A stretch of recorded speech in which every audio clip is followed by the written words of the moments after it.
Então vamos lá. Agora sim, nós estamos na era do Espírito Santo, então nós podemos começar a falar sobre os nossos casamentos cotidianos, né? Vamos falar agora sobre os nossos casamentos. Nós falamos do Antigo Testamento, dos Evangelhos e, né, dos Atos dos Apóstolos para frente. Então agora a gente vai falar dos nossos casamentos. Uma coisa interessante, gente. Olha só a importância do Santo Padre e o Papa. Quem é o bom pastor? Vamos lá, digam. Fala uma palavra. Quem é o bom pastor? É o próprio Cristo, né? Ele não falou, eu sou o bom pastor? Mas quem é que cuida das ovelhas dele? É ele mesmo? O que ele fala para São Pedro? Lá depois que ele ressuscita. Pedro, tu me amas? O que Pedro fala? Tu sabes que te amo. Então apacenta as minhas ovelhas. Porque Cristo vai embora. Quem vai governar agora, quem vai cuidar das ovelhas de Cristo é aquele que ele mandou. Então o Papa é quem cuida das ovelhas de Cristo. Então por isso que não tem como a gente se ligar a Cristo, não tem como a gente ser pastoreado por Cristo se a gente não ingressa no rebanho que é cuidado, que é apacentado pelo Santo Padre, o Papa. Pedro não era só uma pessoa, Pedro é um símbolo. É o Papa em toda a história da igreja. Não existe Papa que vai fazer uma besteira na igreja tão grande que possa desencaminhar as pessoas. Tem a história de um Papa, inclusive, que ele era meio devasso, né? Ele não era nenhum, digamos assim, nenhum exemplo de santidade, né? E quando ele escreve toda uma bula papal que ia estragar os sacramentos, que ele estava, na verdade, advogando em causa própria, então ele estava escrevendo uma bula para atender os interesses pessoais. Algumas semanas antes dele instituir aquela bula, o que acontece com ele? Ele morre. Porque Deus não deixa o Papa estragar a igreja dele. Né? Então a igreja não é do Papa, a igreja é de Cristo. E ele cuida dessa igreja, ele cuida do Papa, na verdade, para que o Papa cuide da igreja. Por pior que seja o Papa, os pecados do Papa são dele. Não interfere naquilo que ele estabelece para a igreja. Né? Quando o Papa vai fazer alguma bobagem, pode ter certeza que Deus não vai deixar. Ou ele mata o Papa, né? Ou então ele faz alguma outra coisa, impede de alguma maneira, para que esse rebanho não seja estragado, não seja mal conduzido. Né? Então veja, bodas de Caná. 3 dias depois celebravam-se bodas, como eu falei para vocês, né? A primeira revelação de Cristo se dá dentro de um casamento. 3 dias depois celebravam-se bodas em Caná da Galileia, e achava-se ali a mãe de Jesus. Também foram convidados Jesus e os seus discípulos. Como viesse a faltar vinho, a mãe de Jesus disse-lhe: eles já não têm vinho. Respondeu-lhes Jesus: mulher, isso compete a nós? Minha hora ainda não chegou. Disse então sua mãe aos serventes: fazei o que ele vos disser. Veja, gente, aqui é um detalhe muito importante. Aqui está o segredo do casamento cristão. Eu costumo brincar, né? Existe o casamento cartólico e o matrimônio católico. Né? Então, casamento católico é uma coisa, casamento cartólico é outra. Qual que é o fundamento do casamento cartólico? Você vai lá no cartório com a sua esposa, né? Casou lá, então o centro do casamento católico é o casal. Você casou com a sua esposa por quê? Porque você quer constituir uma família, você quer viver com ela, então você olha para ela olha para você, e tudo que importa na vida é vocês dois. Mas quando você resolve casar na igreja, para que você resolve casar na igreja? Porque o casamento na igreja é diferente, ele tem um outro fundamento. Qual que é o fundamento do casamento católico? É que o casamento católico não é um casamento de uma pessoa só, de 2 pessoas só. É o casamento de 3. Você está casando com Cristo. É o casal que se torna um entre si, né? O homem, o marido e a esposa se tornam um, e se tornam um também com Cristo. Porque Cristo casa, está ali no casamento. Por isso que a primeira revelação de Cristo foi dentro de um casamento, para dizer, ele está no meio do casamento. Então, o centro do casamento cristão é Cristo, não é o casal. O centro do casamento católico não tem Deus, não tem Cristo, não tem nada, só tem o casal. Então, o que importa é o casal. No casamento católico, não. No casamento católico, o centro é o próprio Cristo. Olha só. 3 dias depois celebravam-se bodas em Caná. Achava-se ali quem? A mãe de Jesus. A mãe de Jesus entra no casamento primeiro. Antes de Jesus ser convidado, também foram convidados Jesus e os discípulos. Antes de Jesus e os discípulos serem convidados, a mãe de Jesus estava presente. O que significa a mãe de Jesus estar presente? Primeiro, lógico, não existe cristianismo sem a mãe de Jesus. Né? Onde a mãe de Jesus não está, Jesus não entra. até no mundo. Se não fosse pela mãe de Jesus, Jesus não tinha vindo ao mundo. Então, para Jesus entrar no mundo, ele quis precisar de Maria. Deus quis ter uma família, Deus quis se encarnar dentro de uma família. E por isso ele escolhe Maria, que era a melhor de todas as mulheres, e por isso ele se encarna no ventre de Maria. Mas sem Maria, Jesus não teria vindo. Ele escolhe Nossa Senhora para vir ao mundo. Então ele escolheu ter uma mulher. E essa mulher, ter uma mãe. E essa mãe precede ele. Olha o meu remédio, eu esqueci em casa. Então se achava ali a mãe de Jesus. Então a mãe de Jesus entra primeiro. A mãe de Jesus, ela não é simplesmente uma mulher. Ela simboliza algo mais. Para que os casamentos deem certo, Maria tem que entrar primeiro antes de entrar Jesus. Ou seja, antes de você casar, Maria tem que estar presente na sua vida. Como é que Maria está presente na sua vida? Qual que é um dos principais títulos de Nossa Senhora? A Imaculada Conceição. Né? Você precisa ser puro. Então, se você não é puro, se você não vive antes do casamento a castidade, ou não procura viver a castidade, vai ser difícil você atingir um nível de pureza suficiente para que o seu casamento seja verdadeiramente um casamento cristão.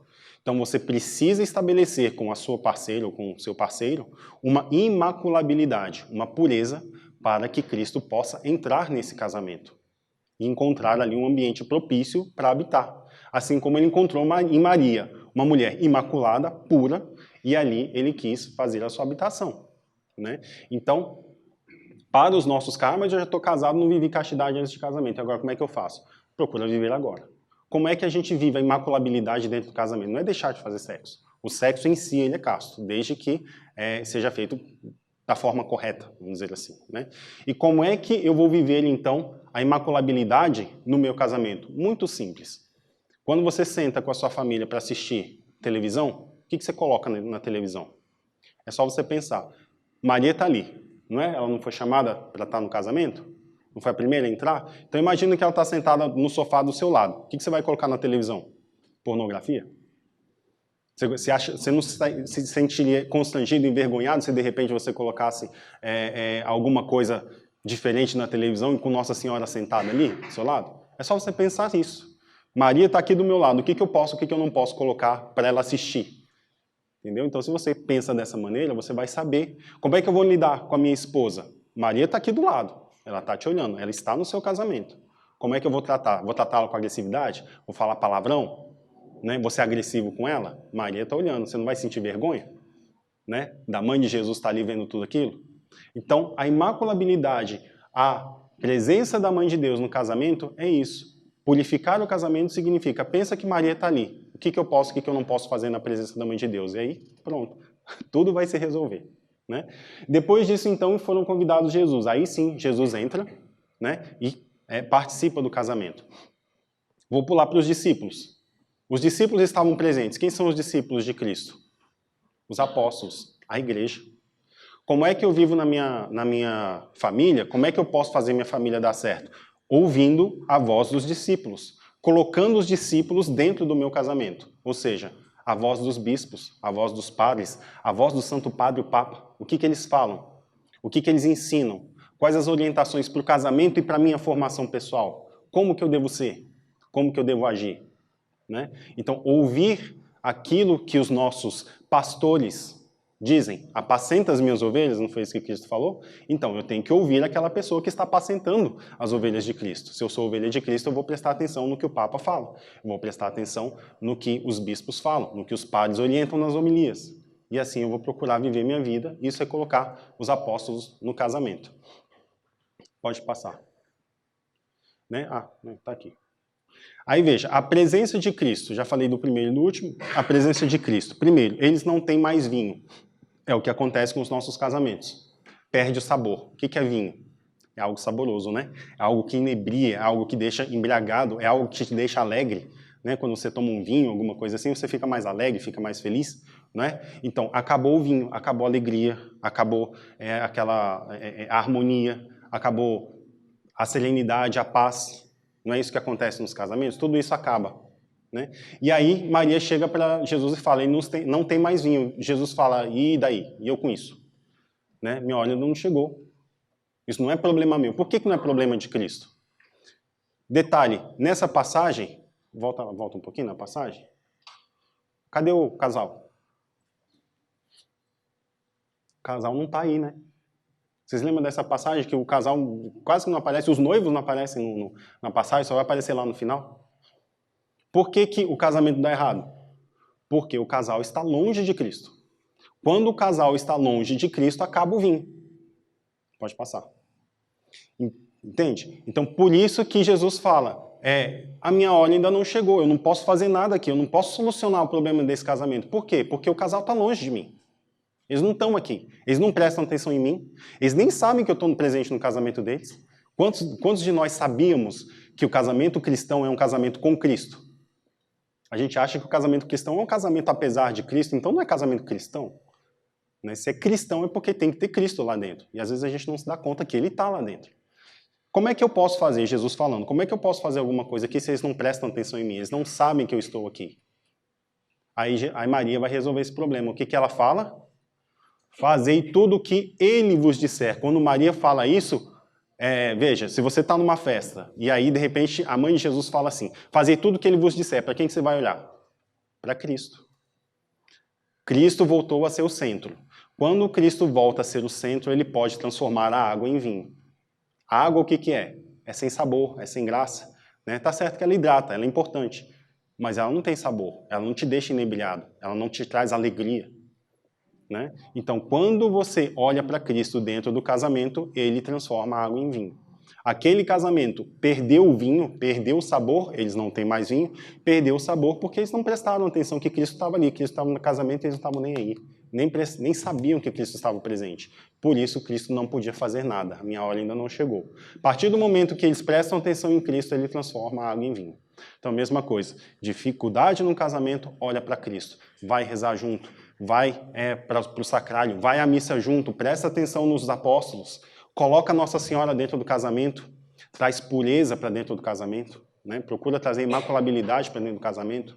Não vou assistir com os meus filhos e com a minha esposa Game of Thrones na minha televisão. Eu gosto de Game of Thrones, mas por que não vou assistir? Porque tem muita coisa ruim, traz coisa ruim, é quase que, enfim, quem já assistiu sabe que tem muita coisa aqui que não presta. Tem crianças aqui, eu não posso falar muito, já até falei mais que devia.